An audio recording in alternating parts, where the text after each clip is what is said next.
Hi friends, स्वागत है आपका हमारे चैनल एडुवीमी पे और मैं हूँ चंचल। तो फ्रेंड्स, आई एम श्योर आपने हमारा पहले का वीडियो जो था रोचक तथ्यों के बारे में, फैक्ट्स के बारे में, आपने ज़रूर देखा होगा। और अगर नहीं देखा है अभी तक तो ऊपर आई बटन पे क्लिक कीजिए और उसको तुरंत देखिए। तो आज हम लेके आए हैं आपके लिए ऐसे ही कुछ रोचक तथ्य जो जब आप सुनेंगे तो आप हैरान रह जाएंगे। क्या आप जानते हैं दोस्तों कि मकड़ी का जाला, स्पाइडर वेब, वो पहले के ज़माने में किस यूज़ में लाया जाता था? जिसको आप देखते ही सबसे पहले हटा देते हैं, वो पहले बहुत ही उपयोगी हुआ करता था।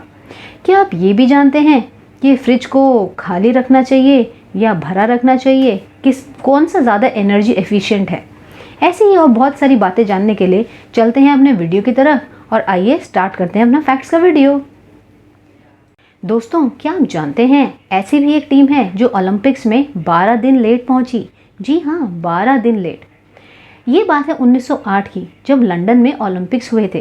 तो जहाँ कुछ लोग ग्रेगोरियन कैलेंडर फॉलो कर रहे थे और लंदन भी ग्रेगोरियन कैलेंडर फॉलो कर रहा था, वहाँ कुछ देश दूसरा कैलेंडर फॉलो कर रहे थे जो कि था जूलियन कैलेंडर, और रशिया भी उन्हीं में से था जो कि जूलियन कैलेंडर फॉलो कर रहा था। अब जूलियन कैलेंडर में क्या था? जूलियन कैलेंडर में लीप ईयर को वो लोग काउंट नहीं कर रहे थे। तो क्या हुआ कि ग्रेगोरियन कैलेंडर और जूलियन कैलेंडर दोनों का सिंक आपस में बिगड़ गया।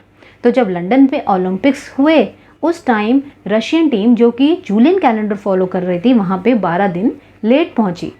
फिर इवेंचुअली धीरे धीरे वो लोग भी ग्रेगोरियन कैलेंडर पे शिफ्ट हो गए।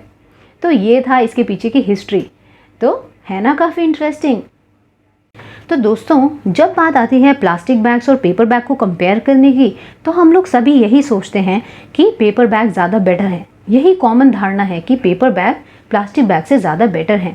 लेकिन क्या आप जानते हैं ऐसा नहीं है।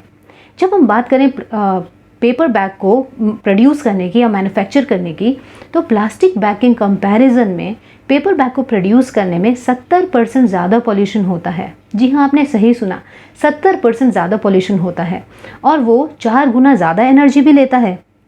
यही नहीं, as compared to plastic bag, paper bag को डिकम्पोज होने में बहुत ज़्यादा समय लगता है। तो इसीलिए पेपर बैग और प्लास्टिक बैग दोनों के अपने अपने ड्रॉबैक्स हैं, लेकिन ये नहीं है कि पेपर बैग प्लास्टिक बैग से बेटर है। तो बेस्ट ऑप्शन क्या है फ्रेंड्स? बेस्ट ऑप्शन है हमारे पुराने ज़माने में जैसे हम लोग जूट बैग, कपड़े के बैग जो रीयूजेबल बैग्स है वो यूज़ करते थे, that is the best option. तो नेक्स्ट टाइम जब भी आप कोई बैग यूज़ करें तो ध्यान रखें कि पेपर बैग कहीं भी प्लास्टिक बैग से बहुत बेटर नहीं है। हमें क्या यूज़ करना चाहिए? Reusable bags. दोस्तों, क्या आप जानते हैं बबल रैप कहाँ से आया? 1957 की बात है। 2 इंजीनियर्स एल्फ्रेड और मार्क, इन लोगों ने क्या किया, जो शावर कर्टन्स थे उनको आपस में सील कर दिया। और जब उनको सील किया तो वहाँ पे कुछ एयर बबल्स क्रिएट हो गए। तो उन्होंने सोचा था कि इसको एज ए वॉलपेपर सेल करेंगे, लेकिन धीरे धीरे उनको रियलाइज़ हुआ कि ये वॉलपेपर के लिए ज़्यादा सूटेबल नहीं है। उनको लगा क्यों ना इसको पैकेजिंग में यूज़ किया जाए। फिर 1960 में उन लोगों ने इसको as a packaging material sell करना शुरू किया। और क्या आप जानते हैं इनके सबसे पहले कस्टमर कौन थे? इनके सबसे पहले कस्टमर थे IBM, जो कंप्यूटर्स, जिन्होंने उस टाइम मास कंप्यूटर प्रोडक्शन किया था। उन्होंने इसको बबल रैप को यूज़ किया और वो इसके बने सबसे पहले क्लाइंट। दोस्तों, आपने नटवर लाल का नाम तो ज़रूर सुना होगा, जिसके ऊपर एक पिक्चर भी बनी थी। नटवर लाल एक कॉनमैन थे जिसको कि हम ठग भी कह सकते हैं। और क्या आप जानते हैं उन्होंने ताजमहल, लाल किला और पार्लियामेंट विद सिटिंग मेंबर्स के साथ बेच दी थी उन्होंने, और उनको खरीदार भी मिल गए थे। तो ऐसे ही एक ई-कॉमर्स वेबसाइट है eBay। जी हाँ, eBay, जिस पे बहुत अजीब अजीब चीज़ें बेची गई हैं, जैसे कि जस्टिन टिम्बरलेक का हाफ ईटन ग्रिल्ड सैंडविच, या फिर ये कह सकते हैं वर्जिन मेरी के फेस का चीज़ ग्रिल्ड सैंडविच। तो ये बहुत अजीब अजीब चीज़ें eBay पे बेची गई हैं। पर क्या आपने सुना है कि किसी ने पूरी एक कंट्री eBay पे बेच दी हो? जी हाँ, ऑस्ट्रेलिया के एक आदमी हैं। ऑस्ट्रेलिया के एक आदमी ने न्यूजीलैंड को eBay पे बेचने की कोशिश करी और उन्होंने एक ऑक्शन रखा जो कि शुरू हुआ था 1 सेंट से, और वो आगे आगे ऊपर तक जहाँ पहुँचा $3000 तक। $3000 बहुत बड़ा अमाउंट होता है, लेकिन फिर भी क्या कोई कंट्री बेच सकता है eBay पे या कोई भी ई-कॉमर्स वेबसाइट पे? और जहां उनकी लिस्ट खरीदारों की बढ़ती जा रही थी, तुरंत ही ईबे को इसका पता चला और उन्होंने उसको साइट से हटा दिया। बट क्या आप सोच सकते हैं कि कोई कंट्री बेच सकता है और ख़रीदार भी आ जाते हैं? है ना बहुत ही स्ट्रेंज। तो दोस्तों, पिछले फैक्ट से जुड़ा है हमारा ये वाला फैक्ट भी। 2008 की बात है, वर्जीनिया के 2 सिस्टर्स, उन्होंने बहुत ही अजीबोगरीब चीज़ ईबे पे बेची। क्या आप जानते हैं, एक छोटा सा कॉर्नफ्लेक जो कि एक यूएस के स्टेट की शेप से मैच करता था, यूएस का स्टेट जो कि इलिनॉय, उसकी शेप से मैच करता था, उन्होंने ईबे पे इसको बेचने की कोशिश करी। लेकिन उससे भी अजीबोगरीब बात यह है कि उनको बायर भी मिल गया। मॉन्टी केर नाम के एक ट्रैवल वेबसाइट ओनर थे जिनका एक ट्रैवलिंग म्यूज़ियम था। तो उनको शौक था कि वो ऐसी अजीबोगरीब चीज़ें अपने ट्रैवलिंग म्यूज़ियम में इनकॉर्पोरेट करें, और उन्होंने $1350 में उसको कॉर्नफ्लेक को ख़रीद भी लिया। तो जैसा अजीबोगरीब इसको बेचने वाले थे, वैसे ही इसको ख़रीदने वाले भी मिल गए। दोस्तों, क्या आप जानते हैं कि फ्रिज को खाली रखना या फ्रिज को भरा रखना, दोनों में से क्या बेटर है? कौन सा ज़्यादा एनर्जी एफिशिएंट है फ्रिज के लिए?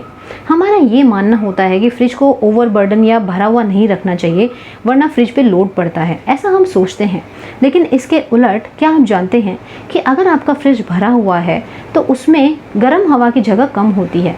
कहने का मतलब ये इस लॉजिक पे चलता है, अगर आप फ्रिज का गेट खोलेंगे, दरवाज़ा खोलेंगे, तो उतनी ही ठंडी हवा बाहर आएगी और थोड़ी ही गर्म हवा अंदर जाएगी। और उल्टा, अगर आपका फ्रिज खाली है तो उतनी ज़्यादा ठंडी हवा बाहर आएगी और उसको भरने के लिए गर्म हवा अंदर जाएगी।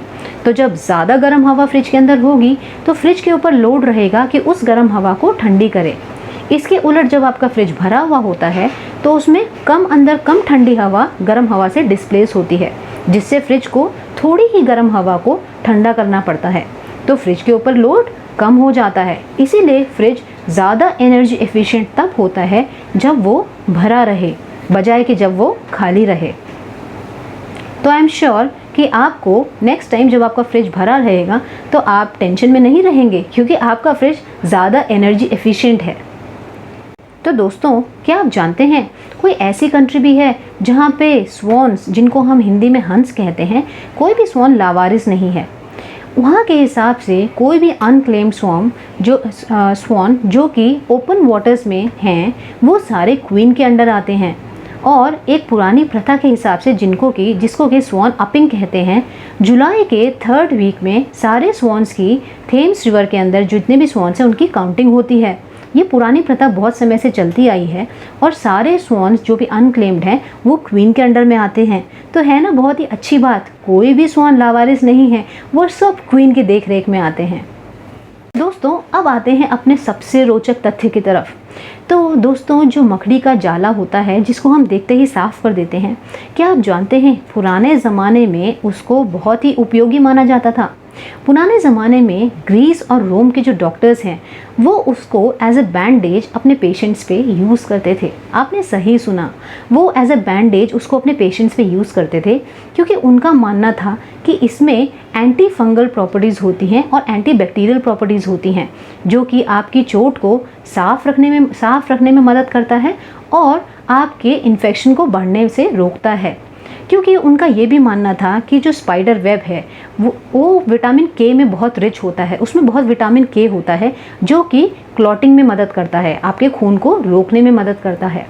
तो है ना बहुत ही इंटरेस्टिंग। तो नेक्स्ट टाइम जब आपको कोई चोट लगे और आपके पास बैंडेज ना हो तो प्लीज़ स्पाइडर वेब से मत कीजिएगा, उसको स्पाइडर वेब यूज़ मत कीजिएगा, क्योंकि वो पुराने ज़माने में डॉक्टर्स अपनी देख रेख में करते थे। लेकिन है ना बहुत ही इंटरेस्टिंग, जिस चीज़ को हम साफ़ कर देते हैं वो कभी ना कभी पुराने ज़माने में कितनी काम की चीज़ हुआ करती थी। तो फ्रेंड्स, ये थे हमारे आज के बहुत ही रोचक तथ्य, और आई एम श्योर आपको बहुत मज़ा आया होगा और बहुत हैरानी भी हुई होगी सुन के। तो अगर आपको ये वीडियो अच्छा लगा तो इसको लाइक कीजिए, सब्सक्राइब कीजिए और अपने बाकी फ्रेंड्स के साथ शेयर भी कीजिए, ताकि उनको भी इन सब के बारे में पता चले।